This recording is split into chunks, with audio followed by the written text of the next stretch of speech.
আসসালামু আলাইকুম প্রিয় দর্শক, কেমন আছেন সবাই? আশা করি সবাই ভালো আছেন, সুস্থ আছেন। রিসেন্টলি ধরা পড়া সাজ্জাদ নামের একটা সন্ত্রাসী, ছোট সাজ্জাদ, তার স্ত্রী লাইভে সে কী বলেছে সেই বিষয়ে একটু অবগত করতে চাই। আমার যেটা মনে হয়েছে সেটা আপনাদের সাথে শেয়ার করতে চাই। আমার মনে হয় সে তার সন্ত্রাসী স্বামীকে সাপোর্ট দিত আগে থেকেই। সে ওই ধরনের মন মানসিকতার মেয়ে যে সন্ত্রাসীকে অ্যালাউ করে। হ্যাঁ, আর তার স্বামী অনেক টাকা ইনকাম করেছে, তার স্বামীর অনেক পাওয়ারফুল ব্যাকগ্রাউন্ড আছে, এটা বোঝা যায় তার কথা শুনে। চলুন একবার তার কথাটি শুনে আসি। আপনারা যারা ভাবতেছেন আমার জামাই অ্যারেস্ট হয়েছে আর কোনোদিন বের হবে না, ওদের জন্য এক বালতি সমবেদনা। আমরা কারি বান্ডিল বান্ডিল টাকা ছেড়ে আমার জামাইকে নিয়ে আসবো। হ্যাঁ, আমার জামাই গতকালকে রাতে অ্যারেস্ট হয়েছে। এটা নিয়ে তো হাই উল্লাস করার কিছু নাই, ঠিক আছে? মামলা যখন আছে অ্যারেস্ট হবেই। এগুলো নিয়ে এত টেনশন করে দুঃখ প্রকাশ করে কান্নাকাটি করার কিছুই নাই। আমার জামাই বীরের বেশে চলে আসবে এবং যারা এই ঘটনা ঘটাইছে তাদেরকে ছাড় দেওয়া হবে না। মাথায় রেখো, এতদিন আমরা পলাতক ছিলাম, এখন তোমরা পলাতক থাকার বেলা। এখন আমার জামাই আইনি প্রক্রিয়া শেষ করে আমার কাছে আসবে, তখন আমার খেলা শুরু হবে। নিশ্চয়ই আপনারা শুনলেন তার কথাবার্তা, তার যে অঙ্গভঙ্গি, সেটা দেখে মনে হয় যে আসলেই তারা অনেক বন্ধুত্বপূর্ণ ও সাহসী।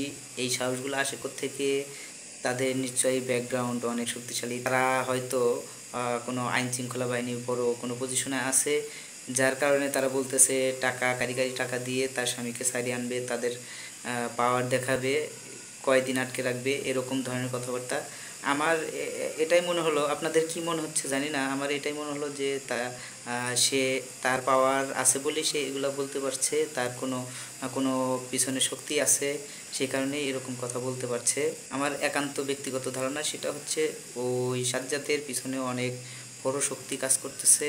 তাকে শেল্টার দেওয়া হচ্ছে, তাকে শেল্টার দিয়েছে আগে থেকেই, এখনও সে বড় কোনো পজিশনে আছে, তাকে অপসারণ করানো হয় নাই। যদি অপসারণ করা না হয় অতি দ্রুত, তাহলে এদের মতো সন্ত্রাসী আরও দ্রুত বেড়ে উঠবে, লাইফে যাবে। এগুলাকে শনাক্ত করা উচিত খুব দ্রুত বাংলাদেশ সরকারের। আর আরেকটা বিষয় যেটা হচ্ছে, তারা হয়তো আমার মনে হয় ভারতীয় রয়ের এজেন্ট, ভারতীয় হয়ে কাজ করে। এগুলা সূক্ষ্ম তদন্ত করা উচিত, তদন্ত সাপেক্ষে এদের চূড়ান্ত বিচার কার্য এগিয়ে নেওয়া উচিত, চূড়ান্ত শাস্তি দেওয়া উচিত আইনের মাধ্যমে। দর্শক, আপনারা কি মনে করতেছেন এই বিষয়ে? আমার ব্যক্তিগত মতামত শেয়ার করলাম আপনাদের সাথে, আপনারা অবশ্যই কমেন্ট বক্সে জানাবেন। ধন্যবাদ, সবাই ভালো থাকবেন।